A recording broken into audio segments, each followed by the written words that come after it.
Olá, estamos de volta a mais uma reflexão bíblica. E a nossa reflexão de hoje, será que existe base bíblica para a prática do Espiritismo? Combina Bíblia Sagrada, Palavra de Deus, com a prática espírita? E desde já eu quero dizer que não. A Bíblia diz em Hebreus capítulo 9, versículo 27, está ordenado ao homem morrer uma só vez, e depois disto virá o juízo final. Eu quero colocar aqui 4 pontos importantes, práticos, para que você entenda que não há base bíblica para a prática do Espiritismo. Em primeiro lugar, o Espiritismo ganhou um avanço muito forte com a teoria de Charles Darwin, a teoria da evolução. E aí então, o Espiritismo prega a reencarnação. A pessoa vai evoluindo, reencarnando, ora reencarna lá na Índia depois de um tempo que morre, depois reencarna na África, reencarna aqui no Brasil, reencarna numa galinha, reencarna num boi, reencarna num cachorro, e de repente a pessoa reencarnou num cachorro porque na outra vida, naquela dimensão que ele vivia antes, era uma pessoa ruim, era uma pessoa que humilhava os outros. E aí existe toda a argumentação espírita quanto à reencarnação. E joga por terra a palavra de Deus, principalmente a doutrina da Imago Dei, da imagem e semelhança de Deus que nós fomos criados, conforme Gênesis 1:26, diz que nós fomos feitos à imagem e semelhança de Deus, e isso que nos diferencia dos animais irracionais. Cada um de nós é ser único, criado de uma maneira única. Quando Deus criou o homem, colocou no homem a capacidade de tomar decisões, de fazer escolhas. O homem foi criado um ser pensante, racional, capacidade de amar, capacidade como ser estético, apaixonar, amar, que diferencia dos animais. O homem foi feito um ser obra-prima da criação de Deus. E a doutrina da reencarnação do espírita desmerece isso, joga por terra. Por quê, pastor Eugênio? Ora, se a pessoa morre, reencarna num animal, isso diminui-nos como seres humanos. Cada um de nós, eu volto a repetir, é ser único, características peculiares. Agora pensa comigo, a Bíblia fala de ressurreição. Está ordenado o homem morrer uma só vez e depois disto virá o juízo final.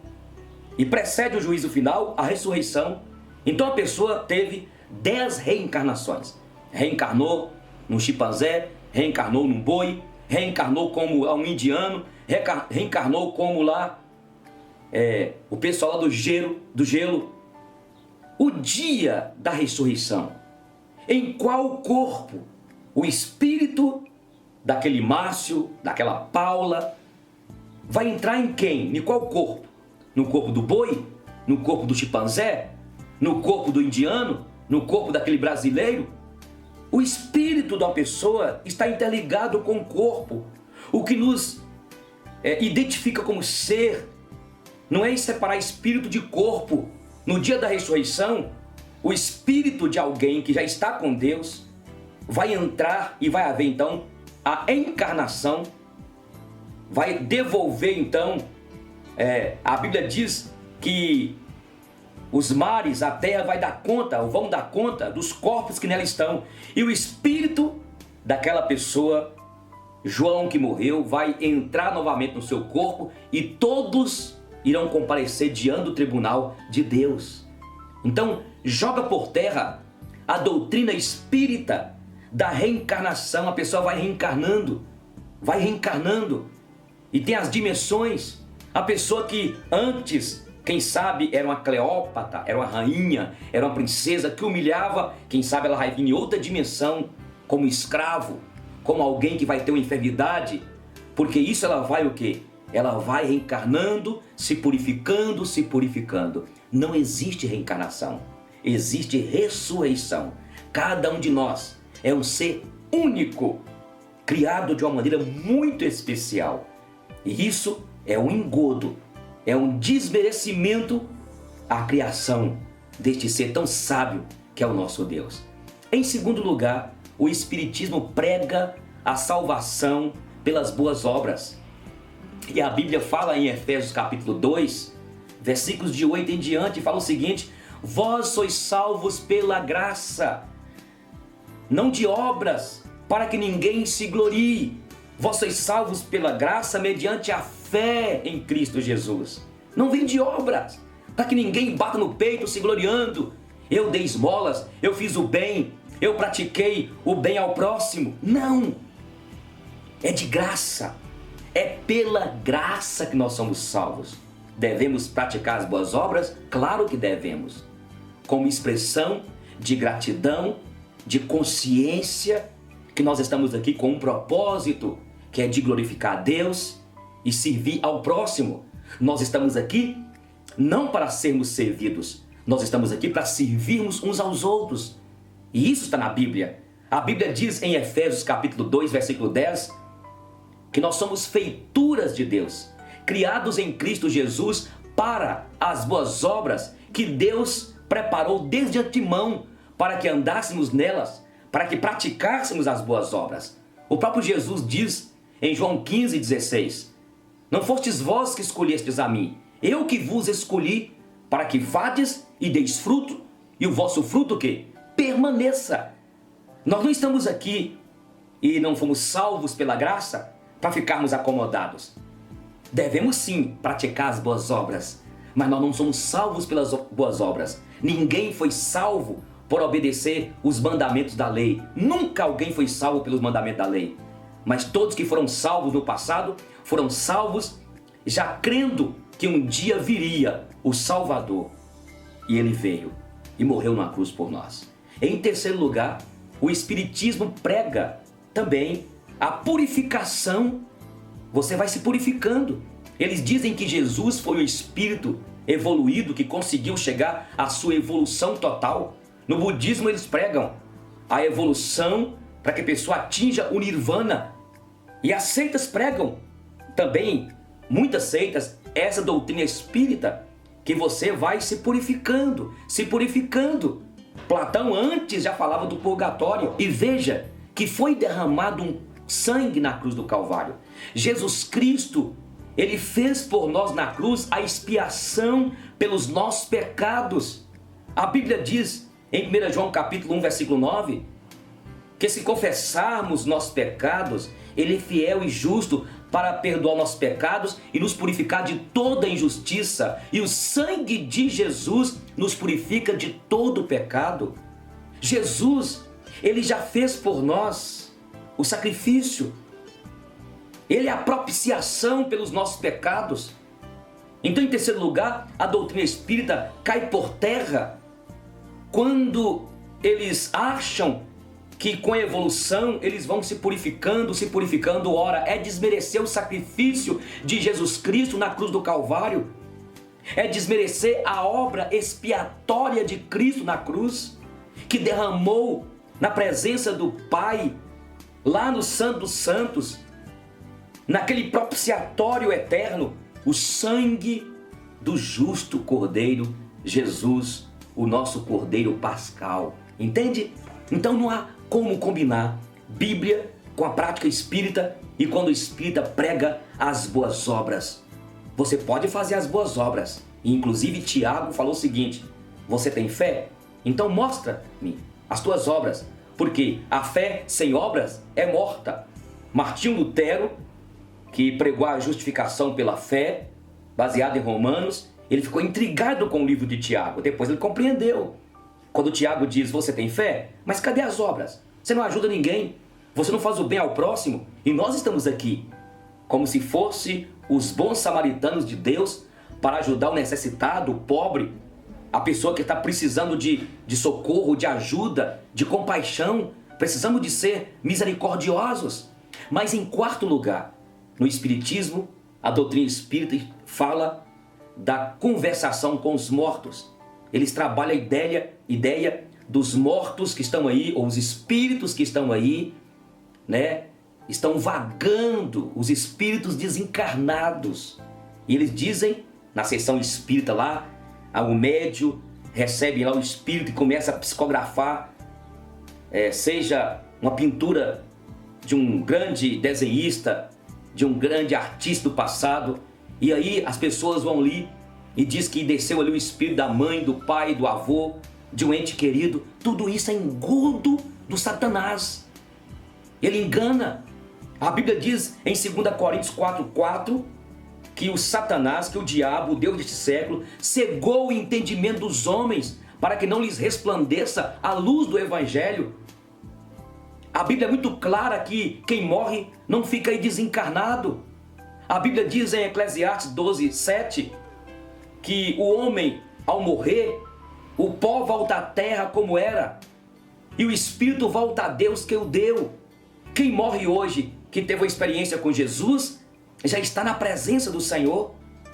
Aquele ladrão que não fez boas obras e falou com Jesus: Senhor, mestre, lembra-te de mim quando estiveres no teu reino. E Jesus disse: hoje mesmo tu estarás comigo no paraíso. Quem morre em Cristo já vai para a presença do Senhor. E quem morre sem Cristo já vai para o lugar de tormentos. Ambos, os que foram para a presença do Senhor, já estão gozando da alegria. E quem já foi sem Jesus estão sofrendo. E ambos estão esperando o dia da ressurreição dos mortos. A Bíblia é muito clara: quem morre não volta mais. A parábola contada em Lucas, quando morreu aquele rico e morreu também o mendigo. O rico foi levado para o lugar de tormentos e o mendigo foi levado para o seio de Abraão. E no lugar de tormentos, o rico via Lázaro lá gozando toda a alegria ali no seio de Abraão. E ele pediu: ó pai Abraão, manda que Lázaro molhe pelo menos o dedinho com água e coloca na minha língua, na minha boca. E pai Abraão disse: não, quem está aí não pode passar para lá e nem quem está lá passar para aí. Então pai Abraão, manda que ele volte até a terra e avisa para meus irmãos. Eu tenho 5 irmãos, para que eles saibam e não venham para cá sofrer como eu estou sofrendo. E pai Abraão disse: não, eles não podem deixar até lá.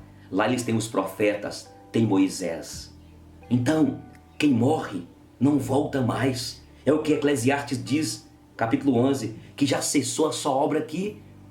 O que acontece é o diabo com seus demônios, espíritos caídos, anjos que foram expulsos dos céus, que estão aí manipulando as pessoas, enganando as pessoas. A Bíblia diz em Coríntios 14 que o Satanás, ele se transforma em anjo de luz para enganar as pessoas. A manifestação de um ente querido, daquele médium que recebe ali uma mensagem psicografada, recebe ali o espírito de alguém encarnando nele, entrando nele, ali é o espírito do engano, um espírito imundo, um anjo caído que imita, que engana, faz a voz igual do pai e da mãe, consegue falsificar ali a assinatura, consegue. Claro, o diabo é poderoso. Então, não há base bíblica para a prática do espiritismo. Não existe consulta aos mortos. Deus condena a consulta aos mortos. Em Deuteronômio 18, Deus falou com o seu povo: quando entrares na terra que o Senhor teu Deus te der para possuir, não aprenderás, não terás as práticas daqueles povos. E entre as práticas que Deus condenava está a prática de consulta aos mortos, de conversar com os mortos. Nós só podemos conversar, sabe com quem? Com Jesus. Você que é católico, você que diz que é carismático e que reza Maria, vocês condenam o espiritismo, vocês são carismáticos, mas vocês praticam o espiritismo ao rezar Maria. Maria foi uma mulher santa? Foi. A mãe do nosso Salvador? Sim.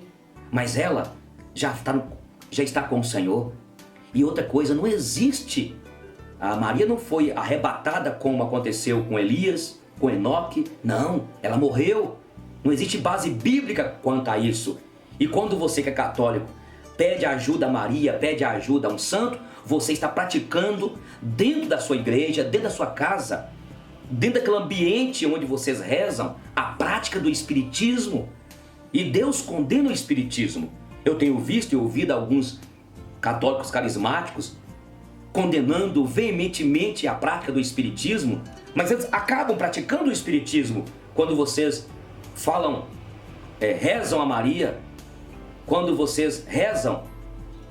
Então isso é pecado. Nós só temos um mediador, um intermediário entre nós e Deus, a saber, Jesus Cristo. É o que diz 1 Timóteo capítulo 2, versículo 5, só há um mediador. Então, conclusão, não existe reencarnação, não existe base bíblica para a salvação por você fazer as boas obras. Terceiro, não é como você se purificar dos seus pecados, senão pelo sangue que foi derramado na cruz do Calvário. Quando o espírita defende a purificação através da reencarnação, sabe? Ele está desmerecendo, jogando fora o que Jesus fez na cruz, dizendo que o sacrifício de Jesus não valeu a pena, mas valeu. Ele morreu por nós e é só pelo sangue, é pelo sangue que nós recebemos a purificação dos pecados. E em quarto lugar, não há como você consultar aos mortos. E quem aparece na sessão espírita, no terreiro, ali, é um espírito enganador, um espírito imundo. E faça para você ver a experiência, você que está me ouvindo, você que está me assistindo. Faça quando você for num lugar desse, você que pratica o espiritismo. Chega lá com autoridade e diga, em nome de Jesus, tudo vai mudar. Que Deus te abençoe, tenha Jesus como Salvador e creia que somente o sangue dele nos purifica de todo o pecado. Até mais. Olá, estamos de volta a mais uma reflexão bíblica, nosso canal do YouTube, você que me ouve também nesta rádio. A nossa reflexão de hoje, será que é pecado o crente ser agiota, praticar a agiotagem? Será que é errado, é pecado o crente emprestar dinheiro a juros? Vamos colocar duas coisas aqui. Em primeiro lugar, não é pecado, não existe base bíblica que condena o crente emprestar dinheiro a juros. Contudo, a agiotagem, você ser um agiota, a lei nossa 1521, artigo 51 da nossa Constituição, condena e é crime a prática da agiotagem. O agiota, se ele for apanhado pela justiça, ele pode ter 2 anos de prisão. E nós temos visto aí agiotas, porque a ideia de agiota é uma pessoa usurada, é uma pessoa que vive da exploração do próximo. Esta é a ideia de agiotagem, de agiota. E nós temos visto aí agiotas que já mandou matar pessoas que estavam devendo. Nós estamos vendo essas histórias aí. Você pode ver que toda pessoa que vive da agiotagem é uma pessoa avarenta, mesquinha, má. Entendeu? Então nós temos visto aí a pessoa que deve agiota, coitada dessa pessoa. Entende? Mas pastor, o senhor disse que não é errado o crente emprestar dinheiro a juros. Veja o que eu quero dizer aqui para vocês. Não existe base bíblica para condenar ou emprestar dinheiro a juros e nem tampouco pegar dinheiro a juros. A Bíblia diz em Deuteronômio capítulo 17, o versículo 18, quando Deus mandou Moisés dizer ao seu povo que ele cuidaria do seu povo e abençoaria o seu povo e prosperaria o seu povo. E o povo poderia então emprestar às nações. As nações viriam até o povo de Deus e o povo poderia emprestar às nações. No capítulo 4 de Deuteronômio, Deus fala o seguinte: as nações virão até a ti, e diz o seguinte, para o povo dele poderia emprestar às nações, para que através disso, os povos, as nações, pudessem ver o quão o povo de Deus é sábio e como o Deus do seu povo era um Deus da providência que abençoava o seu povo. Só que em Deuteronômio capítulo 15, versículo 6, fala o seguinte: não emprestarás ao próximo, ao irmão, ao necessitado, ao pobre que há entre vós. Ao mesmo tempo, Deus diz que o povo dele não pediria emprestado. Pelo contrário, o povo dele emprestaria, mas não pediria emprestado, porque Deus ia cuidar do seu povo. Mas quanto aos pobres, aos necessitados, aos irmãos que estão entre vós carentes, necessitados, não emprestarás, não pode cobrar juros, mas é papel do povo de Deus cuidar dos pobres, dos necessitados. Entende? A Bíblia chega ao ponto de dizer, em Provérbios 14, quando você ajuda o necessitado, o próximo, você está, na verdade, contribuindo além para o bem do próximo, mas emprestando para o próprio Deus. Então preste atenção. Nós temos aí as financeiras, os bancos, você que é empresário, você que tem o seu comércio, a sua loja, o seu supermercado. Então é de pensar, ora, se você compra um produto por R$10 e vende por R$16 e tem um lucro, por que você não pode também lucrar com o dinheiro que você tem? Sabe? O perigo é você viver disso, da agiotagem, mas a nossa sociedade capitalista, nós temos aí as financeiras, o Banco Santander, o Banco Itaú, esses bancos aí, Bradesco, que lucraram bilhões e bilhões o ano passado. Tudo bem que é aprovado pelo governo as financeiras, e eu diria que o melhor é você pegar dinheiro emprestado do banco. É mais, mas pelo menos é legal, e depois pode haver uma negociação, você sabe disso. Agora, dever um agiota é perigoso, que ele pode até te matar. E você então use de sabedoria. De repente tem um irmão precisando de um valor. Esses dias nós estávamos precisando de um valor para comprar uma casa para a igreja. Aí uma irmã dispôs de um valor de R$60 mil e o dinheiro estava na poupança. Aí eu falei com ela, não, nós vamos passar para você um pouquinho a mais da poupança. Nós temos a poupança que está rendendo um pouco mais de 0,5%. É pouco demais. Entende? Agora, eu quero dar uma dica para você, meu irmão. Se você tem necessitados na sua igreja, se você souber de alguém da sua própria família que está necessitado, procura saber o porquê que ele está necessitado. Por que ele está apertado? Porque tem muitas pessoas que estão entre nós, dentro das nossas igrejas,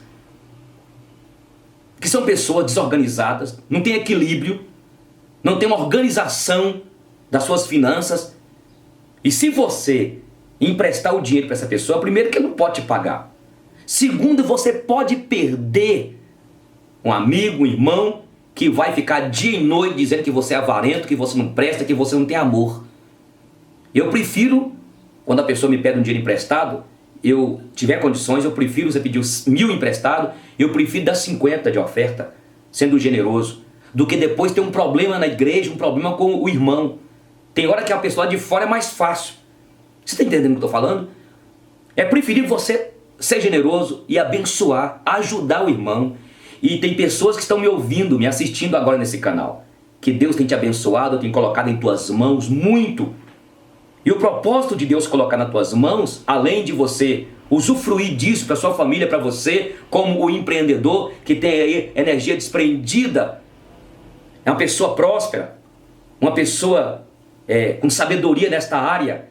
Então, ajude aquela pessoa, aquele irmão, ajude aquela pessoa da sua família, porque Deus te deu este dom. E o propósito é você, além de beneficiar, ajudar também a casa de Deus e ajudar também esses irmãos carentes, necessitados. E quando você o fizer, quando você abençoa alguém, a Bíblia nos ensina que Deus dá semente a quem semeia. Se Deus te der 3 sementes e você produzir e multiplicar, Ele vai te dar mais. E quanto mais você abençoa o próximo, abençoa a igreja, nos dízimos e ofertas, Deus coloca mais em tuas mãos. Então escute aqui a minha argumentação, preste atenção. Não é errado você emprestar ali, seu dinheiro está aplicado, você fala com o irmão, principalmente o irmão que está querendo empreender mais lá na sua loja e está precisando de um valor, e você pode falar assim, olha, então você vai me pagar esse pouquinho a mais aqui, que meu dinheiro está aplicado aí na poupança. Nós sabemos que tem outras aplicações, né? Tem pessoas que optam a fazer aplicação na Bolsa de Valores, aí na Petrobras e outros mais instituições do nosso país, e outros preferem colocar uma porcentagem maior, acima de 100 mil, 150 mil reais, ganha mais de 1%, mas também tem o desconto do imposto de renda. Então seja sábio, a Bíblia não condena você emprestar dinheiro a juros, mas a Bíblia condena você ser avarento.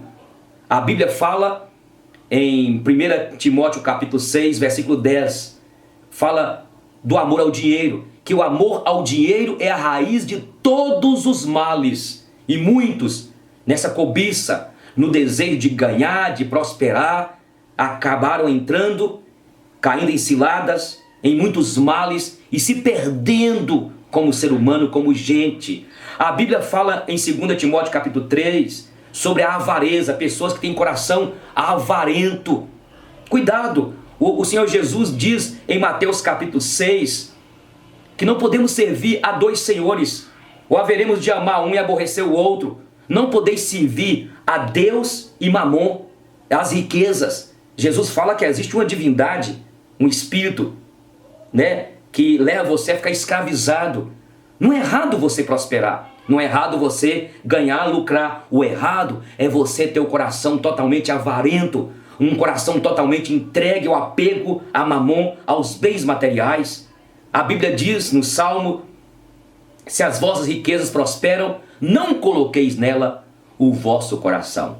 Cuidado com a prática da agiotagem. A nossa lei 1521, artigo 51, condena o agiota. A prática da agiotagem é crime, 2 anos de prisão, 2 anos de cadeia. Agora, pastor, se eu não posso praticar agiotagem, como é que eu vou me emprestar dinheiro a juros? Eu estou dizendo para que você, num momento ou outro, numa necessidade do próximo, você pode ajudá-lo. Principalmente um problema de enfermidade, uma crise que a pessoa está enfrentando, um amigo seu, uma pessoa chegada, uma pessoa que é de tua confiança. Não há problema.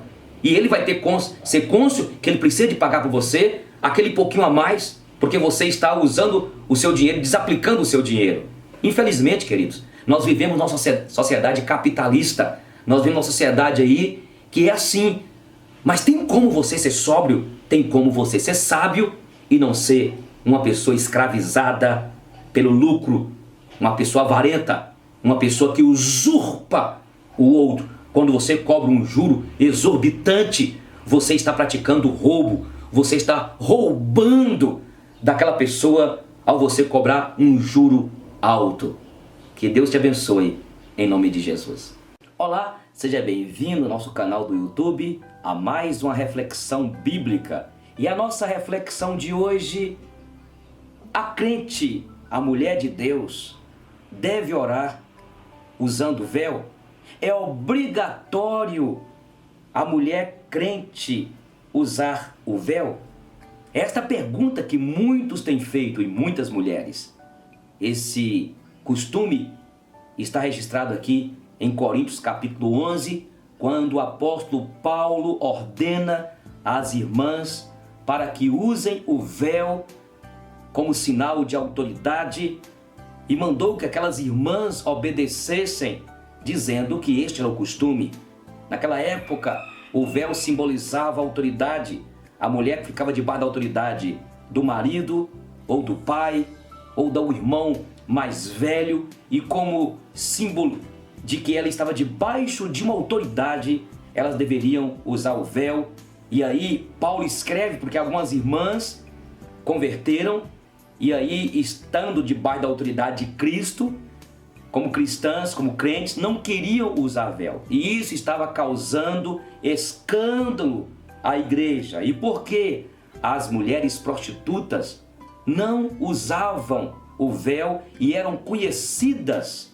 Exatamente porque não usavam o véu, porque não ficava debaixo de autoridade de ninguém. Não tinha marido, não tinha respeito e submissão aos pais, ou os irmãos, ou o irmão mais velho. Agora, é interessante que quando a gente abre Gênesis, capítulo 38, em outro contexto cultural, conta a história de uma mulher chamada Tamar, que ela foi tida como prostituta, né? Mulher, vamos dizer, de programa, por usar o véu. Então, nós precisamos de ler o texto dentro do seu contexto. Quando nós lemos um texto da Bíblia, temos de fazer uma exegese, conhecer o contexto histórico, sociológico, aquela cultura. Ora, se a tua igreja pede para que tenham o costume de usar véu, que vocês usem. O problema é você julgar uma outra irmã de outra denominação, dizendo que a irmã está pecando por não usar véu. E eu diria que usar o véu não há nenhuma necessidade, por mais que eu respeite as irmãs do Cristão do Brasil que utilizam o véu e buscam exatamente a consubstanciação dessa doutrina, baseado então aqui em Coríntios capítulo 11, mas eu volto a dizer, lá em Gênesis capítulo 38, Tamar, ela usava o véu e foi considerada como uma prostituta. Entende? Esse é um problema que nós precisamos de pensar. Alguns utilizam na carta de Pedro, quando fala que as mulheres não fiquem usando os adereços, frisar de cabelos, mas que a beleza da mulher, do homem, tem de seu interior, utilizam este texto para condenar também o uso de joias, de maquiagens, de adereço no cabelo. Ora, quando a gente estuda no Velho Testamento, Rebeca, as irmãs, além de usarem adereços na cultura antiga, e eram pessoas que temiam a Deus, além disso, marcavam os corpos, usavam, na verdade, no nariz, ali furava para poder usar um adereço. Então nós precisamos de ter cuidado, ter sabedoria quanto a isso. E no mesmo texto de Coríntios capítulo 11, versículo 14, fala dos homens que não poderiam ter o cabelo grande.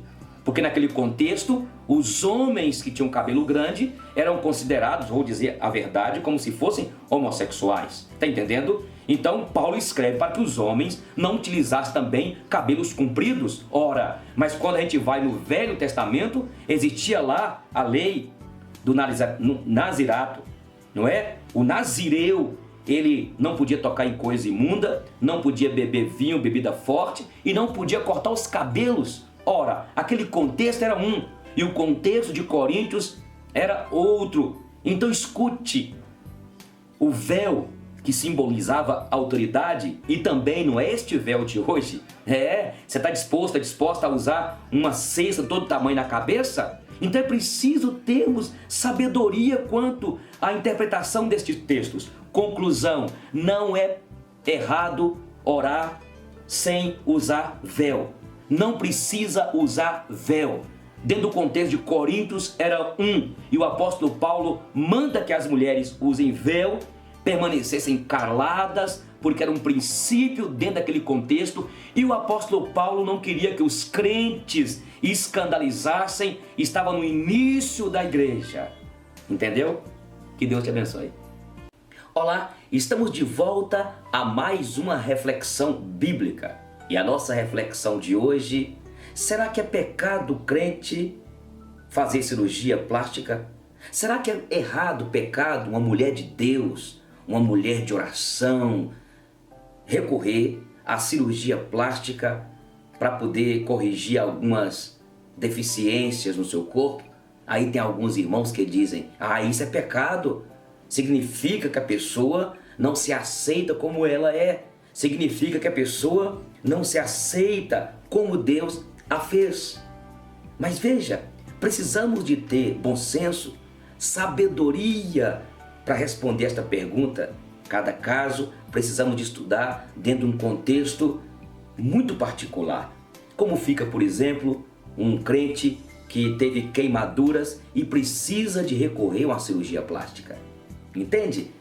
Como que fica, por exemplo, um menino que nasceu, uma criança com um probleminha no pé, e aí teve de colocar aquela botinha, né? E depois o médico teve de corrigir ali, fazendo uma cirurgia naquele osso para endireitar aquele pezinho, aquela perninha, para que aquela criança não tenha problemas futuros?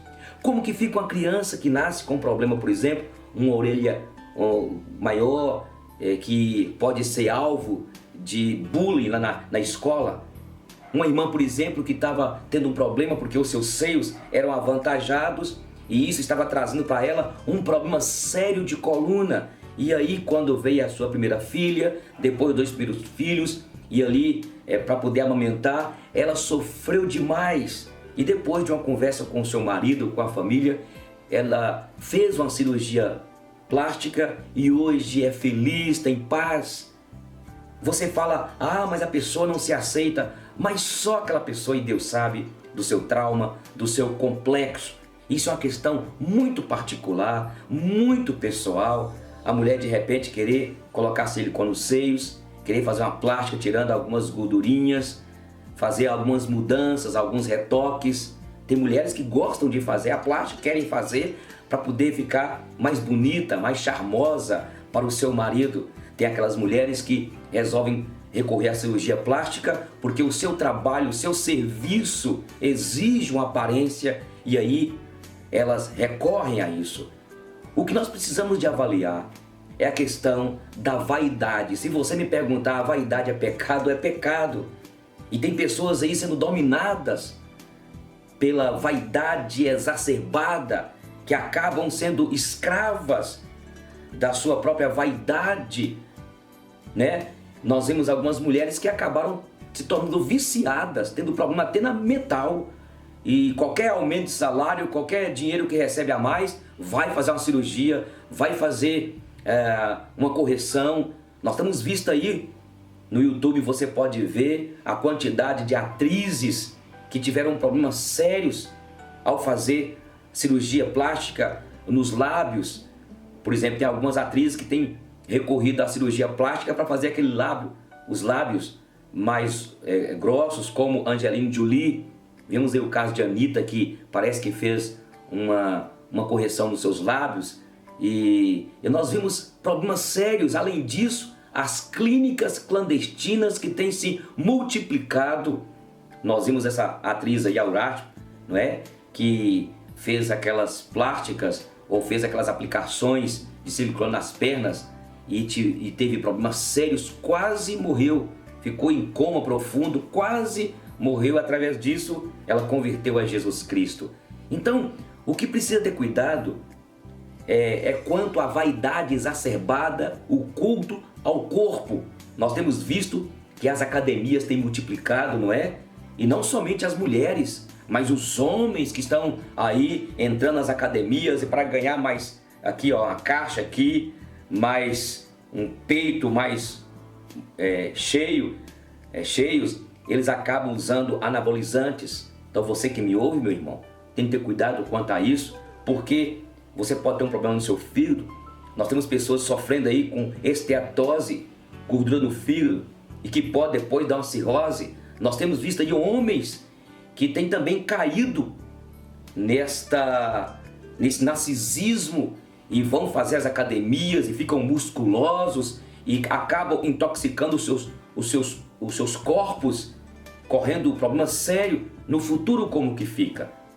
Então você tem que ter cuidado com a vaidade exacerbada. Agora, isso é uma decisão sua e do seu marido. Você procura seu pai, se você não é casada, e pede aconselhamento, pessoas, faça uma consulta, aquilo que você quer fazer, colocar silicone, você quer fazer alguma cirurgia plástica, então procure os seus familiares. E além do mais, ore a Deus, ao Espírito Santo de Deus. O seu corpo é santuário do Espírito Santo. E na verdade, você também tem essa liberdade de fazer o melhor e sentir bem. E ninguém pode apontar o dedo te condenando. A Bíblia não tem nada que trata deste assunto. O que a Bíblia trata é você ser vaidoso, é você acabar transformando o seu corpo num ídolo. Você acaba se curvando a você mesmo, você acaba se curvando e fazendo de você um próprio Deus, do seu próprio corpo físico. E este é o problema, o culto ao corpo. Fique na paz, minha irmã. Fique na paz, meu irmão, e tenha sabedoria e busque a Deus para tomar essa decisão que é muito séria. Olá, estamos de volta a mais uma reflexão bíblica. E a nossa reflexão de hoje: é pecado o crente jogar na loteria? É pecado o crente fazer uma fezinha? Pasmem, fiquei sabendo de um pastor que conclamou os fiéis da sua igreja para que aqueles que jogam trouxessem os bilhetes da loteria, que ele ia orar naquela campanha consagrando aqueles bilhetes, porque quem sabe ali algum irmão ganhava, fosse sorteado e ganhava assim na loteria. Veja bem, certamente se alguém ganhasse, ia devolver para a receita, para o leão, mas uma boa parte ficaria para o lobo.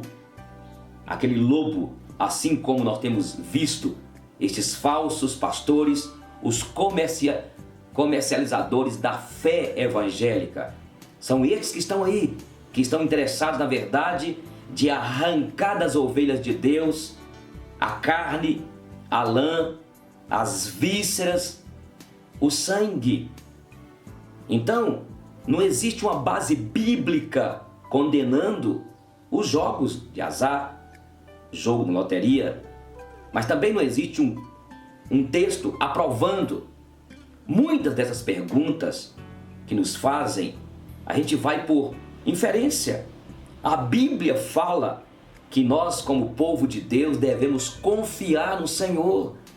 A Bíblia diz desde Gênesis, quando Deus falou com Adão, falou com Eva, quando eles pecaram: do suor do rosto comerás. É do suor que nós trazemos para casa o pão. Precisamos de ter um coração quebrantado e confiantes no Senhor. O escritor de Hebreus, em Hebreus capítulo 13, versículo 5, diz: seja a vossa vida sem avareza, contentai-vos com o que tendes, porque assim está escrito: jamais te deixarei, jamais te abandonarei. Aí termina o versículo 6 dizendo: portanto, declaremos firmemente a nossa confiança no Senhor. O que poderá nos fazer o homem? Deus quer que tenhamos uma vida tranquila, gratos a Ele. A Bíblia fala da avareza. Em 2 Timóteo capítulo 3, o apóstolo Paulo fala sobre o coração avarento, aqueles que são jactanciosos, rebeldes, avarentos que estão entre nós. A Bíblia condena a avareza. O Senhor Jesus, em Mateus capítulo 6, ele fala que nós não podemos servir a dois senhores. Ou haveremos de amar um e aborrecer o outro, mas não podemos servir a Deus e às riquezas. Não podemos servir a Deus e a Mamon. E Jesus fala do Mamon, que é na verdade uma divindade, um espírito que quer escravizar-nos, levar-nos à paixão, à avareza, ao apego aos bens materiais. A Bíblia fala em 2 Timóteo capítulo 6, versículo 10, o apóstolo Paulo fala sobre o amor ao dinheiro, que o amor ao dinheiro é a raiz de todos os males.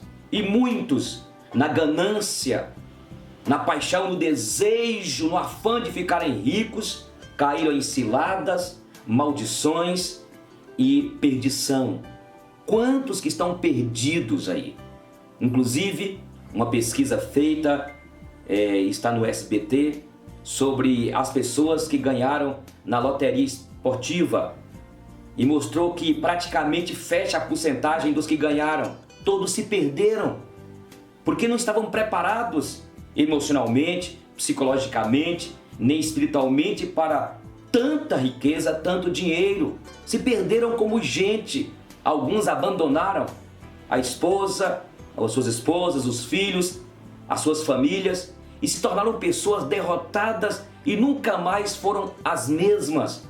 Por quê? Porque é o que a Bíblia diz aqui em Provérbios capítulo 13, versículo 11.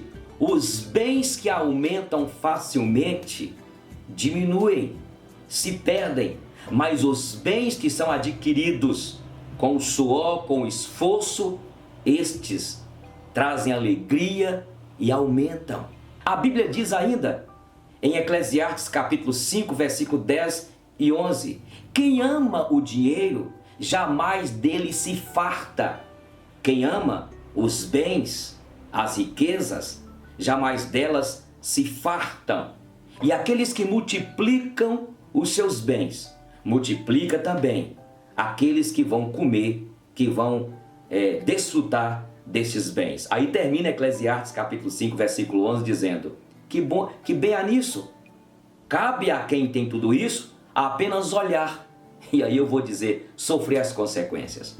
Então, vocês podem ver que a pessoa que começa a ganhar muito dinheiro, quanto mais ele ganha dinheiro, ele quer dinheiro. E quem ganha dinheiro, quem ama o dinheiro, não se farta em querer ganhar, em querer adquirir, em querer ter bens e vive uma vida angustiante. Vocês podem ver, as pessoas que são apaixonadas, que querem ganhar muito dinheiro, não dormem à noite, com medo de serem roubadas, com medo de perderem. Que vida angustiante.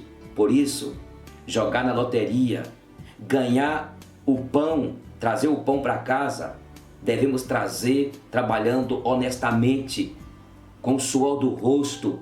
E quanto a você, amado, amada, que talvez fica pensando assim, mas e a necessidade, pastor? E quando aquele irmão está passando necessidade, o que tem ele fazer uma fezinha de repente? Deus vai abençoá-lo. Deus já proveu o meio. Por isso que precisamos estar juntos. Por isso que é importante estarmos congregando. Porque os dízimos e ofertas que entram na igreja, assim como no Velho Testamento, que era também para cuidar do órfão, da viúva, do peregrino, do necessitado, assim também os dízimos e ofertas, entre muitos gastos que existem na comunidade, na igreja, além de pagar conta de água, luz, o sustento do pastor, a secretária, a compra do som, o cuidado que precisa ter ali com aquele lugar, mas há também tem que ter uma verba para estes irmãos que talvez ficam desempregados, necessitados. Então deve ter a junta diaconal, aquele ministério de misericórdia, aquele ministério dos irmãos, que quando alguém está passando necessidade, eles usam a própria verba votada, no caso da igreja presbiteriana, pelo conselho da igreja, da sua igreja lá, do que entra dos dízimos e ofertas, tirar um valor mensal para assistir os santos, estes irmãos que ficaram desempregados e que estão passando necessidade. Então não justifica querer jogar na loteria, querer fazer uma fezinha por causa da necessidade. Muitas vezes a igreja falha por não observar os necessitados dentro dela. E muitas vezes os irmãos necessitados são orgulhosos de não procurar ajuda. E muitas vezes não são tão fiéis, não estão congregando e depois reclamam porque não estão sendo assistidos. Entende? Então, aí alguns dizem, mas o que tem a igreja será abençoada se os irmãos jogarem? Queridos, a igreja vive dos dízimos e ofertas. Não depende da prefeitura, não depende de algum deputado, de alguém, de um ímpio, ajudar a igreja. A igreja vive dos dízimos e ofertas para se manter. É isso que nós precisamos de entender. E outra coisa também, muitas vezes Deus usa a necessidade, Deus usa uma luta, uma privação, uma crise financeira, o desemprego, para nos moldar, para nos ensinar, e todas as coisas cooperam para o bem daqueles que amam a Deus. O apóstolo Paulo, escrevendo aos crentes de Filipos, ele fala que o nosso Deus, segundo a sua muita riqueza, há de suprir cada uma das nossas necessidades. O Senhor é o meu pastor e Ele vai prover os meios para que eu possa sustentar. Ele vai usar pessoas. Ele não me desampara, Ele não te desampara. Conclusão, é pecado o crente jogar na loteria, fazer uma fezinha? Por inferência, sim. Porque Deus quer que nós tenhamos um coração grato, Deus quer que nós confiemos nele. A igreja não precisa de fazer campanha para arrecadar dinheiro, para comprar bancos, para poder fazer reformas. Não precisa de vender churrasco, fazer feijoada, não precisa de fazer rifa, fazer bingo. Quando a igreja tiver de fazer alguma campanha para comprar os bancos, para fazer reforma, reúna o povo e peça que o povo possa dar voluntariamente, tal como no passado. Nós não precisamos de fazer essas campanhas, não precisamos dos crentes jogarem na loteria, fazer fezinha. Entendeu? Que você tenha um coração grato a Deus, um coração generoso. Até mais. Olá, estamos de volta a mais uma reflexão bíblica e a nossa reflexão de hoje: é certo o crente ficar por fiador? Será que é pecado você ser fiador de alguém?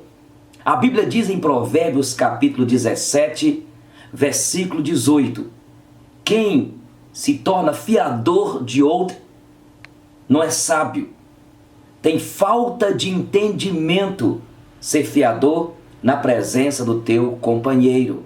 A Bíblia não condena você ser fiador. Existem decisões que tomamos, ações, práticas, escolhas que fazemos que a Bíblia não condena. Não é pecado, mas é preciso haver sabedoria. É preciso ter coração sábio diante de algumas ações, de algumas decisões que tomamos no dia a dia. E uma delas é ser fiador. A Bíblia não condena você ser fiador. Não diz que é pecado, melhor. A Bíblia não diz que é pecado. A Bíblia fala que quem é fiador não tem entendimento, não tem sabedoria e se torna uma pessoa tola.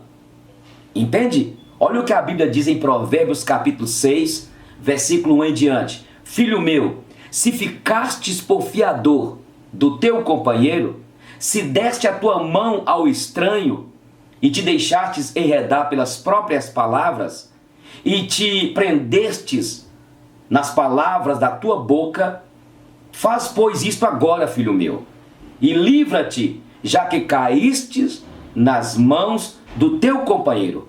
Vai lá e humilha-te e importuna o teu amigo, até que ele te pague.